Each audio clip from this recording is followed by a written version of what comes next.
বাসর ঘরে নববধূকে বন্ধুদের নিয়ে সংঘবদ্ধ ধর্ষণের অভিযোগ উঠেছে স্বামীর বিরুদ্ধে। গত বৃহস্পতিবার রাতে সাগাটা উপজেলার কামালেরপাড়া ইউনিয়নের উসমানের পাড়া গ্রামে এই ঘটনাটি ঘটে।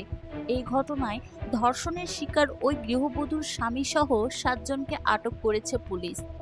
ওই গৃহবধূর স্বজনরা অভিযোগ করে, গত বুধবার সাগাটা উপজেলার উসমানের পাড়া গ্রামের আসাদুল ইসলামের ছেলের সাথে গোবিন্দগঞ্জ উপজেলার পৌচা শহর ইউনিয়নের এক মেয়ের পারিবারিকভাবেই বিয়ে হয়। বুধবার শেষ রাতে বিয়ের বিদায় হয়। বৃহস্পতিবার রাতে স্বামীর বাড়িতে তাকে কৌশলে বেশ কয়েকটি ওষুধ খাওয়ানোর পরে স্বামীর সহযোগিতায় সংঘবদ্ধ হয়ে বেশ কয়েকজন মিলে ধর্ষণ করে নববধূকে। শুক্রবার দুপুর 2টার দিকে ওই নববধূর পরিবারের লোকজন মিলে তাকে গোবিন্দগঞ্জ উপজেলার স্বাস্থ্য কমপ্লেক্সে ভর্তি করে। পরে কর্তব্যরত চিকিৎসক তাকে উন্নত চিকিৎসার জন্য রংপুর মেডিকেল কলেজ হাসপাতালে পাঠায়।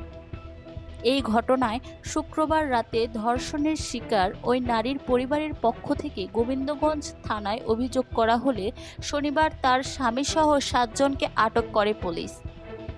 গোবিন্দগঞ্জ থানার অফিসার ইনচার্জ বুলবুল জানান, ঘটনা তদন্ত করা হচ্ছে। ধর্ষণের শিকার ওই নারী অসুস্থ থাকার কারণে ঘটনাটি বিস্তারিত জানা যাচ্ছে না। ঘটনার মূল কালপিট নববধূর স্বামী। গোবিন্দগঞ্জ উপজেলার স্বাস্থ্য কমপ্লেক্সের আবাসিক মেডিকেল অফিসার ফাহাদ আলী আসাদ জানান, চিকিৎসা নিতে আসা ওই নববধূর শরীরে ধর্ষণ ও আঘাতের চিহ্ন পাওয়া গেছে।